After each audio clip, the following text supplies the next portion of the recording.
Okay guys, now let's talk about the biggest secret of the world. PM Cares Fund. We don't know anything about it. Yes.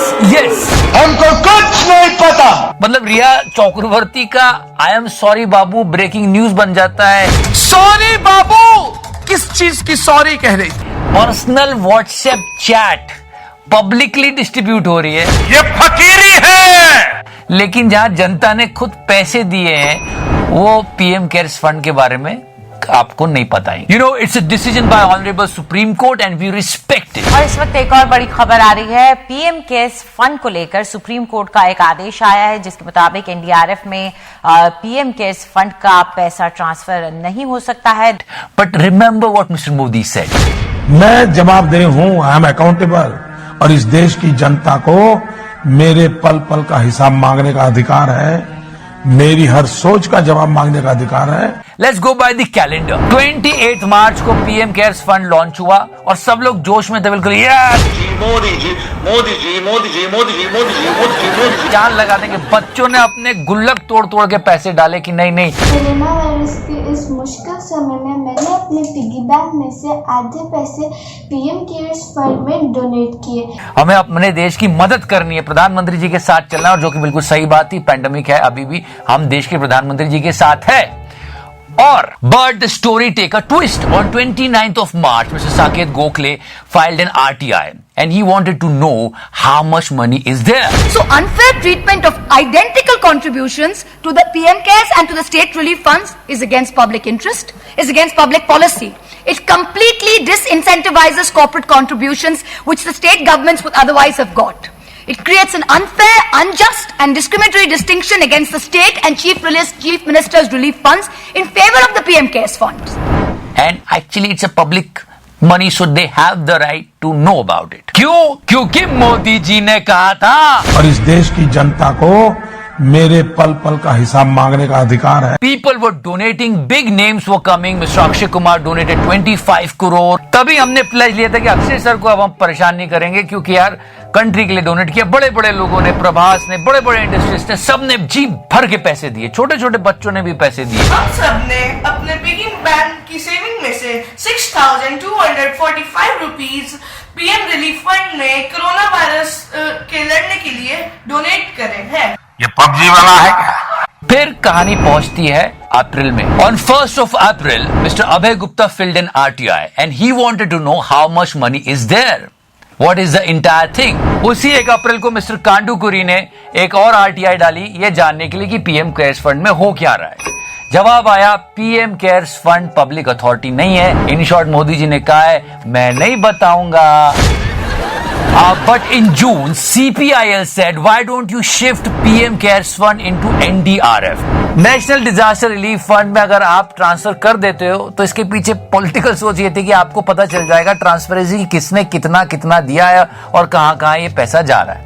पर नहीं, supreme court ने ना कर दिया। Supreme Court says Prime Minister Cares Fund is valid as a public charitable fund. The Supreme Court has gone ahead and said that no need to transfer all the contributions to National Disaster Response Fund. That's the breaking news coming. ठीक है, हम मानने रखते हैं, पर मोदी जी ने तो ये कहा था और इस देश की जनता को मेरे पल पल का हिसाब मांगने का अधिकार है। Yes, in August, Supreme Court said no, there is no need. But in September, we got to know something really interesting. हमारी GDP 23.9% गिर गई, मतलब इकोनॉमी की तो अरे माँ चुदी पर बता रहे हो करे। पर ये पता चला कि भाई साहब इतना पैसा सिर्फ 5 दिन में आया पीएम केयर्स फंड में।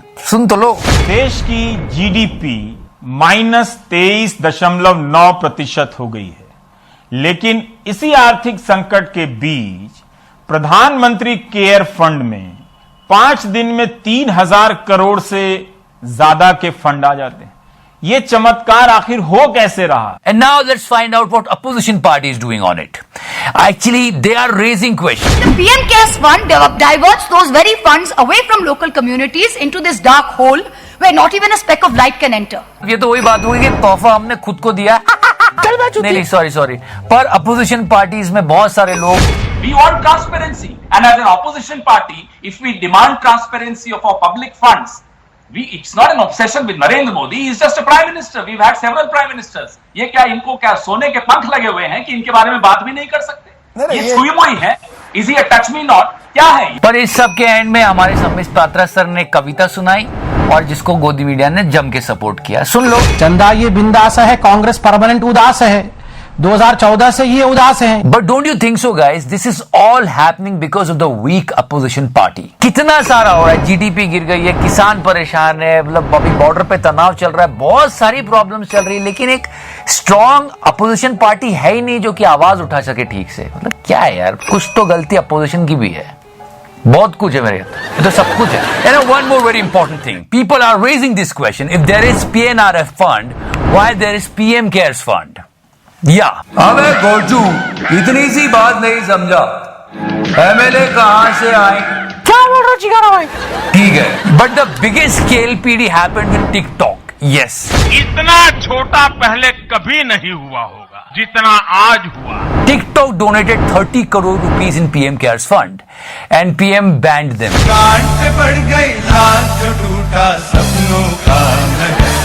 Yeah, huge debate is going on between PNRF and PM Cares Fund. PNRF established in 1948. PNRF की जो कम्युनिटी थी उसमें कांग्रेस का प्रेसिडेंट, फिक्की का एक मेंबर, टाटा ट्रस्ट का एक मेंबर, ये सारे लोग रहते थे. लेकिन पीएम केयर्स में सब अपने ही हैं. निर्मला ताई, डिफेंस मिनिस्टर, हमारे मोदी जी, और मोदी जी 3 लोगों को अपॉइंट भी कर सकते हैं. और सबसे बड़ा डिफरेंस तो पैसे में. पीएनआरएफ में इतना पैसा है और पीएम केयर्स में इतना पैसा तो पहले 5 दिन में आ गए थे, अभी तो इतना है. ये भी वेबसाइट पे है. First, you are raising funds on the basis of public office. The very name, a prime minister's fund, makes people think this is government authority. So by saying it is not open to RTI, you are running away from the spirit of transparency you claim to be wedded to. You guys remember the time during the lockdown when people putting pressures on the celebrities? मतलब लोग बोल रहे थे तुम celebrity हो, तुमने PM cares में donate नहीं किया, कितने गिरे हुए इंसान हो तुम. नहीं, ये सच बात है. मिस्टर बच्चन ने तो मतलब बाबूजी के 2 कविता सुना दी थी कि भाई नहीं देना मुझे. सुनो तो सही. एक ने दिया और कह दिया कि दिया, दूसरे ने दिया और कहा नहीं कि दिया. दूसरी श्रेणी में ही रहने दो मुझे ए प्रियजन, जिसे मिला वो क्या जाने किसने दिया, जानो उसका बस करुण क्रंदन. इन हालातों में और क्या कहा जाए, जो जाने मुझे जाने, मैं तो सदा स्वभाव से ही रहा हूँ कम सुखन. If you remember this, celebrities were in tremendous pressure. Dhoni, if you remember, donated 1 lakh and people were trolling him. याद करो, बहुत ट्रोल हुआ था धोनी कि 1 लाख रुपए दिए हैं, 800 करोड़ साल का कमाता है, शर्म नहीं आती. फिर साक्षी ने कहा कि नहीं वो तो हम किसी को ऐसे ही दे रहे थे. बहुत लोगों पे प्रेशराइज किया. Sachin donated 50 lakhs. People were saying he's such a big guy. He has so much of money. Why is donating such less amount? मतलब लोगों के पास बहुत टाइम था लॉकडाउन में, सबको ट्रोल कर रहे थे. विराट अनुष्का पैसे नहीं दिए, इन दोनों ने पैसे नहीं दिए. अरे बीसीसीआई इतना अमीर क्रिकेट बोर्ड पैसे नहीं दिए, फिर बीसीसीआई ने 50 करोड़ रुपए दिए थे. हम घर में घुस के मारेंगे. सोनाक्षी सिन्हा ने तो ये लिख दिया था, minute of silence for trolls who think that just because it wasn't announced contributions one made.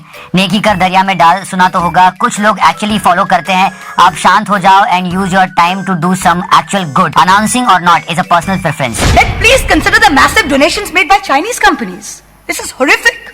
Xiaomi, a Chinese company accused of snooping on people, gave the fund 10 crores. You know, but let me tell you, citizens of India are still curious about PM Cares Fund. They wanted to know why Modi ji is not showing it to us. I mean, there are so many articles. The Hindu, Economic Times, Indian Express, The Quint, Times of India, The Wire, NDTV, Times Now, Hindustan Times, Business Today. And what court said, we have to follow that. Yes देखो जी, court ने जो कहा हम उसका मान्य रखते हैं, हम बहुत सम्मान करते हैं सुप्रीम कोर्ट का. लेकिन कुछ लोगों ने सवाल उठाए जो कि सुनना बनते हैं कि क्या बोला लोगों ने, कि क्यों नहीं आना चाहिए ये पब्लिक प्रॉपर्टी में. जो पीएम केयर्स फंड सेटअप किया गया है वो प्राइम मिनिस्टर के ऑफिस से सेटअप किया गया है, तो जनता की पहुंच में होना चाहिए. वो हमारे प्रधानमंत्री हैं. There is one more reason. PMNRF, Prime Minister National Relief Fund, the chairman is Prime Minister. Okay. PM Cares Fund, the chairman is Mr. Prime Minister. So why PM Cares is not coming under public authority?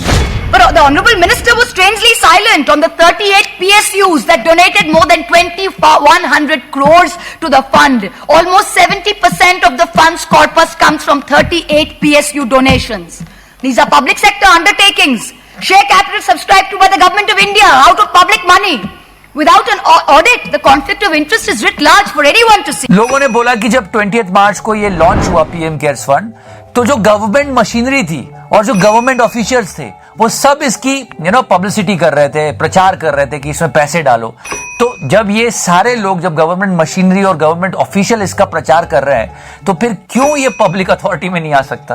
Point तो है, ये फकीरी है। देखो, government ministry और department.gov use करते हैं, judiciary bodies .gov use करती है, इंडियन पार्लियामेंट.gov यूज करती है, पर अगर पीएम केयर्स फंड भी .gov यूज करता है तो इसको पब्लिक अथॉरिटी में आना चाहिए। And this is the clear use of government machinery. What ever you donate here, it's 100% tax free. आपका मूड है तो मेरा भी मूड है आज। देखो जी, CSR मतलब कॉर्पोरेट सोशल रिस्पॉन्सिबिलिटीज। ये जो बड़े बड़े कॉर्पोरेट होते हैं ना, जो हमसे पैसे बनाते हैं, करोड़ों प्रॉफिट कमाते हैं, उनको पब्लिक वेलफेयर के लिए अपने प्रॉफिट का कुछ परसेंटेज देना होता है।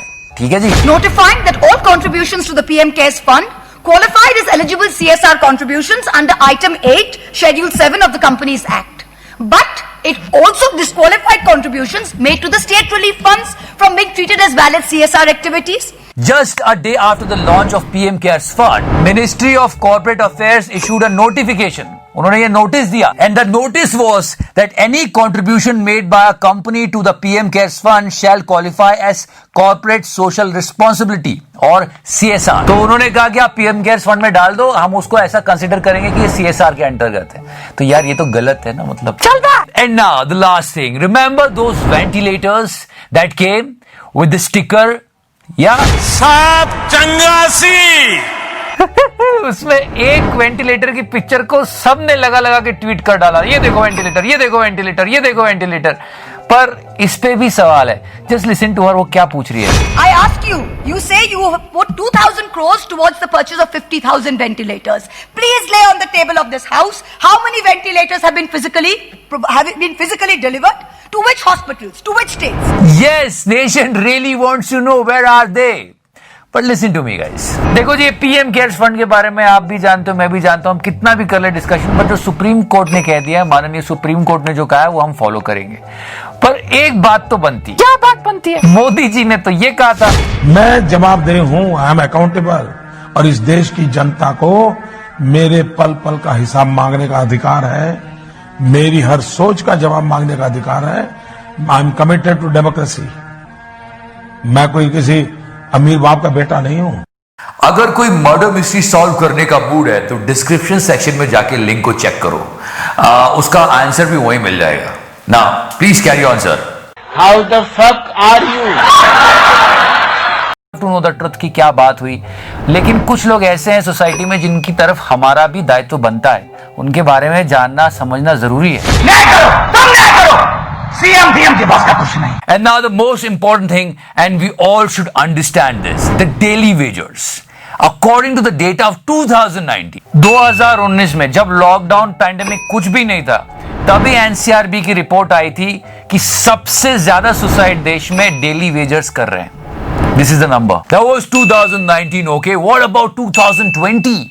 We all seen these visuals of daily wagers. बहुत परेशान है साहब, बहुत परेशान है। अब जी हम बच्चे हम कैसे करेंगे, बताओ हमें आप। इस बॉर्डर से भगा दिया, यहाँ से भगा दिए, यहाँ से जाके यहाँ से भगा देंगे, हम जाए कहाँ से, जाके अम्बाला से आ रहे हैं हम। मतलब सोचने वाली बात है कि जब 19 में सबसे ज्यादा थे, तो 2020 जब लॉकडाउन लगा और इतने डेली वेजर्स मतलब उनका काम छिन गया, तो उनका क्या हाल हुआ होगा। इस इंसान को मध्य प्रदेश तक का सफर तय करना है। कौन सा गाँव है आपका भैया? छतरपुर जिले का है, बड़ा मल्लेरा। कौन सा जिला है? छतरपुर जिला जी। लेकिन सरकार ये बोल रही है कि हमारे पास डेटा ही नहीं है माइग्रेंट लेबर्स की डेथ का, डेटा ही नहीं है, डेटा ही गायब है। लॉकडाउन के दौरान घर लौटते समय हादसे में भले ही कई मजदूरों की मौत हुई हो, लेकिन सरकार के पास ऐसे मजदूरों का कोई आंकड़ा नहीं है। लोकसभा में गृह मंत्रालय ने कहा कि घर लौटते वक्त मरने वाले मजदूरों का कोई केंद्रीय आंकड़ा नहीं है। गृह मंत्रालय ने ये भी कहा कि लॉकडाउन की अवधि को लेकर फेक न्यूज की वजह से मजदूरों का पलायन हुआ। अब जब डेटा ही नहीं है तो हम उनको कंपनसेशन क्या देंगे? वाह वाह गोभी जी वाह, वाह मोदी जी वाह वाह वाह। डेटा तो नहीं है पर बहुत सारे केसेस हुए हैं सुसाइड्स के। ये देखिए, असम के 20 साल के एक माइग्रेंट वर्कर ने सुसाइड कमिट किया। गुरुग्राम में एक माइग्रेंट वर्कर ने सुसाइड कमिट किया, उसकी फैमिली को बॉडी तक नहीं मिली। 2 माइग्रेंट वर्कर्स ने सुसाइड कमिट किया जब वो अपने घर यूपी लौट रहे थे। लुधियाना में एक दिल्ली वेजर ने खुद को फांसी लगा ली फ्री राशन की मुसीबत के चलते। पुलिस वालों की पिटाई के बाद यूपी में एक माइग्रेंट लेबर ने खुद को फांसी लगा ली। अहमदाबाद 28 अप्रैल 2020 एक माइग्रेंट लेबर ने खुद को फांसी लगाई। Biggest problem and we are deeply concerned about it, farmer suicide. 2016 में करीब 11,000, 2015 में करीब 12,000 और फिर 2014 में भी 12,000, पर थोड़े से कम थे। प्रॉब्लम यह है कि उसके बाद का डेटा आया ही नहीं। क्या बोल रहा है छुट्टी सच्ची, सब चचा की मेहरबानी शायद बोल रहा हूं मैं। After 2016 NCB did not release the data, we don't have the data about. और सबसे ज्यादा प्रॉब्लम जो पानी की आती है वो महाराष्ट्र में आती है और वहां पे सबसे ज्यादा सुसाइड्स होते हैं। ये बात तो बहुत सालों से पक्की है, सबको पता है। As far as farmer suicides are concerned, we don't have the data, but there are some news after 2016. Tamil Nadu, Maharashtra, Kerala, Uttar Pradesh and 2 more from Uttar Pradesh. अब इस पे गवर्नमेंट ने क्या किया, जब गवर्नमेंट आई थी सर की चचा की हमारे, तो उन्होंने कहा था कि 2022 तक हम फार्मर्स की इनकम को डबल कर देंगे। डबल तो क्या होगा, मतलब अब तो समझ ही रहे हो आप। खैर, but in Press Trust of India in 2019 this report has came out. Farmer committing suicides every day under Modi government. As you know that after 2016 there is no farmer suicide data by NCRB, but let me tell you something guys, this is something shocking.